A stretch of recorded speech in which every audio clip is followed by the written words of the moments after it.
I molim, tko je za taj tekst? Nikad u svojoj povijesti Hrvatski sabor nije bio toliko jedinstven u nekoj odluci kao prije točno 22 godine. Bez jednog glasa protiv, zastupnici su odlučili, Hrvatska će biti samostalna. Jednoglasno usvojeno. Republika Hrvatska od dana 8. listopada 1991. godine raskida državno-pravne sveze na temelju kojih je zajedno sa ostalim republikama i pokrajinama tvorila dosadašnju SFRJ.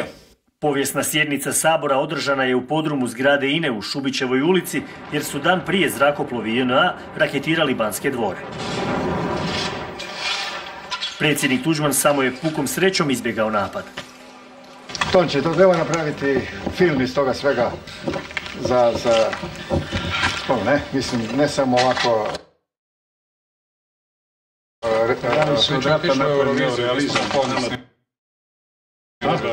Ne film, nego kinematografiju si treba toga napraviti. U kojoj bi se možda našle i ove scene. Prilikom predsjednikova prvog obilaska razrušenih Banskih dvora u Zagrebu su zatulile sirene. Da, bolje da idemo u sklonište. A možda imaju, znači, tako dobru informaciju. Franjo Tuđman zbog sigurnosnih razloga nije nazočio proglašenju neovisnosti.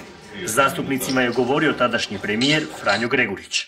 Iskazali smo odlučnost, odvažnost i sposobnost da trpimo i najteže udarce kako bi obranili slobodu i demokraciju Hrvatske.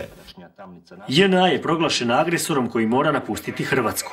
S većine granica uklonjene su table bivše države, no razaranja su se nastavila, a bitka za potpunu slobodu i neovisnost Hrvatske potrajala je sve do Oluje i mirne reintegracije hrvatskog Podunavlja.